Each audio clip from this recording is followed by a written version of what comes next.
Yes, indeed. Y'all get a two for today. What's going on, everybody? This is Chris Classic dropping another car vlog today because of the news that has been released.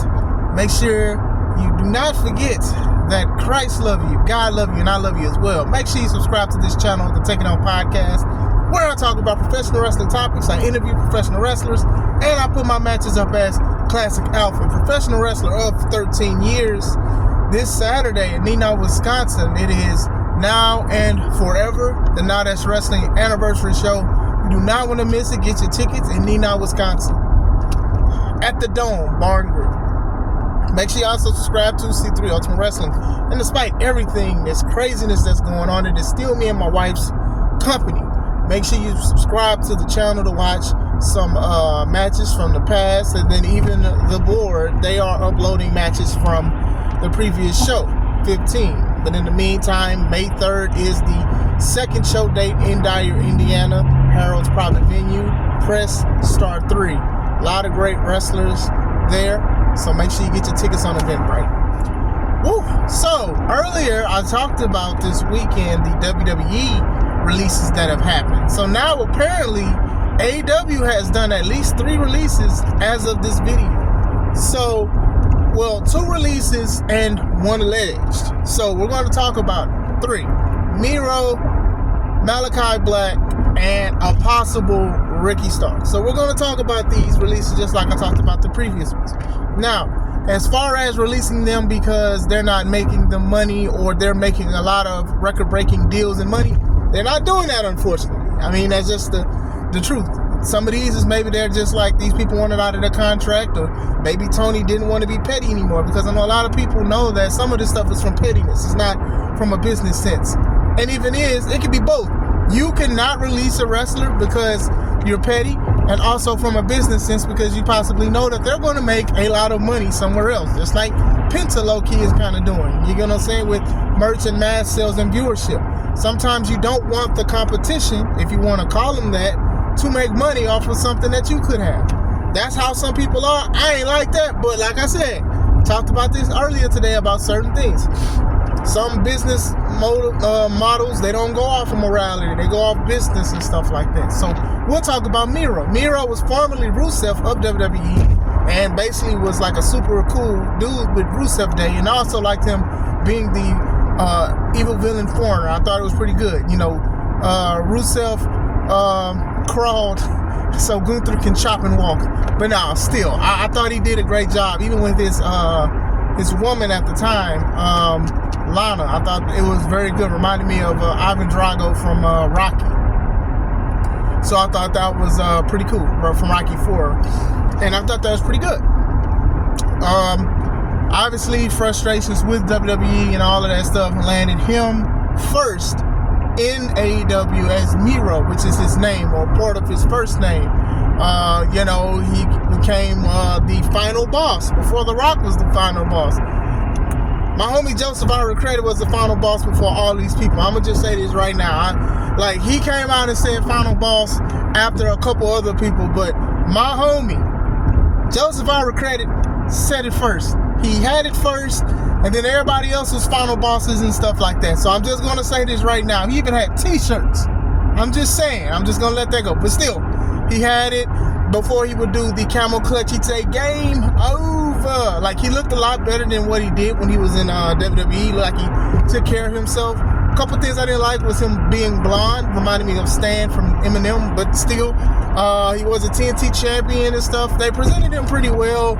And then it just went into the slums. It was always rumors about he didn't like how he was being portrayed and all of this stuff. And this is why wrestlers shouldn't all have creative control or opinions of certain things. Like, it's cool to have input and all that, and that's fine. But when it comes to like, okay, well, I'm not doing this because of A, B, C, D and stuff like that. This is why, you know, you got to have somebody that's trusted, that's running the reins of the company. So I'm just going to say that.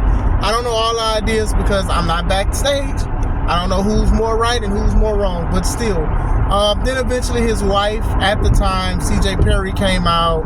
You know, the deal with the Titantron saying hot and flexible wife.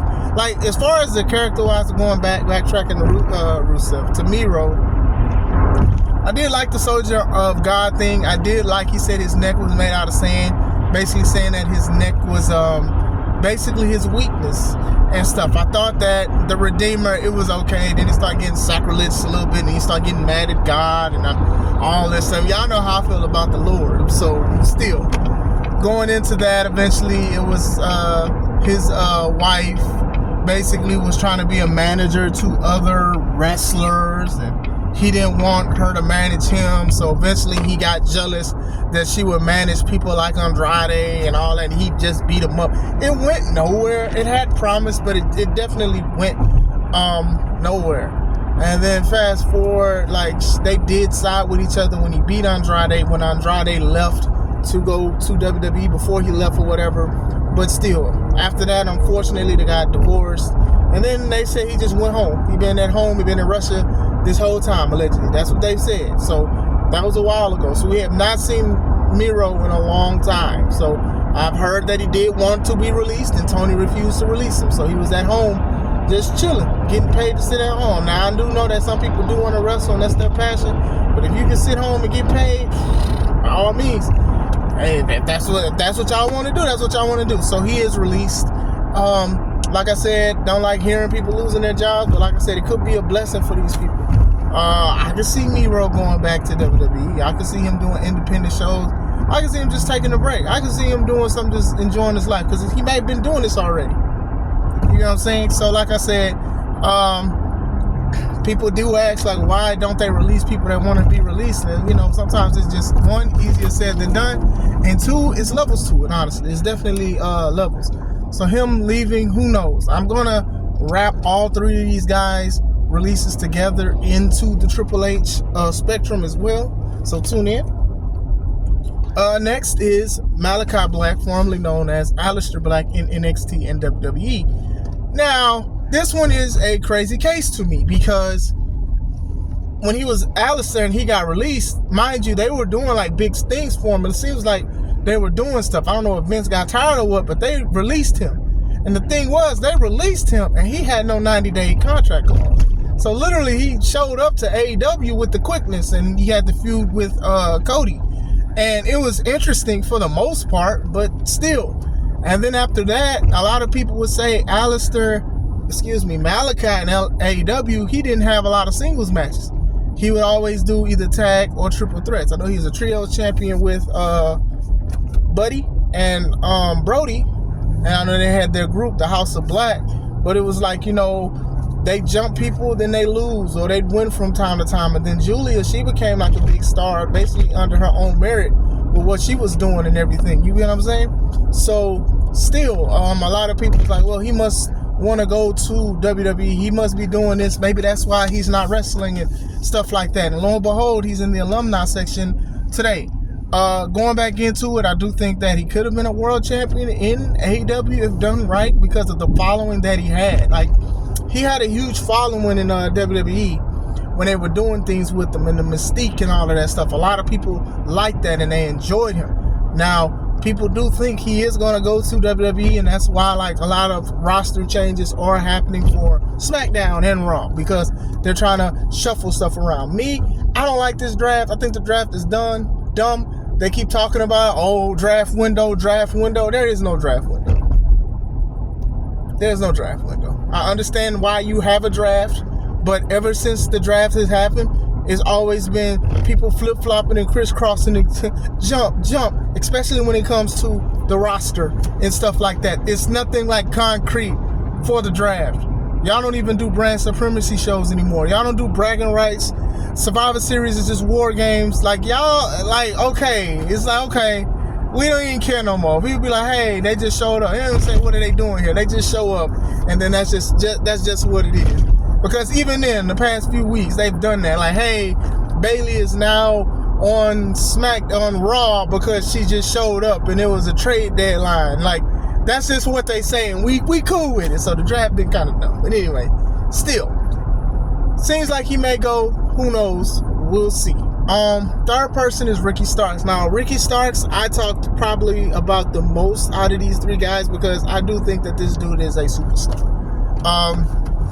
I do think that when he was in NWA, they dropped the ball on him. And I do think that in AEW, they dropped the ball too. Now, a lot of people were upset in AEW because his friendship with Cody. And my thing was, if you were upset with him hanging with Cody taking him to backstage WWE events, then you need to bring that same energy to Sammy Guevara, a guy who is basically a bad boy in AEW, who has said crazy stuff, done crazy stuff, and tweeted crazy stuff. And y'all gave him more time and opportunities than Ricky Starks. Now, Ricky Starks was saying some stuff, and he was pretty wild. And when he was on that interview, I don't know what interview it was, but he talked about the 4 pillars of AEW, and he basically didn't believe in the 4 pillars of AEW. He just felt like they just picked people to be that or whatever. But what did they do and what did they contribute? As much as the truth that he was saying, you don't really say that about the company that you're working for. Like, if your company say it's the best wrestling company and people interview and say, hey, do you think it's the best wrestling company? And then you say, nah, I don't think so, big dog. I think the company down the street, big homie, they're like, I like where I wrestle at, but right now they ain't the best. That's sort of the same situation. And yeah, I think that rubbed them the wrong way. He's been very vocal about certain things, about how some people treat him, and they are upset. And I do think that he is a star, and he should have been a mega star. The crowd loved him. They did the dances with him. They did the poses with him.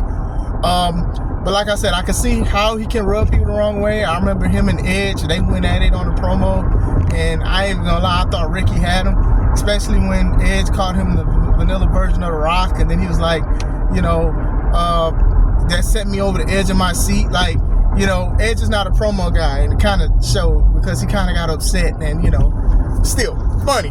One of my top view videos when I made a meme about it.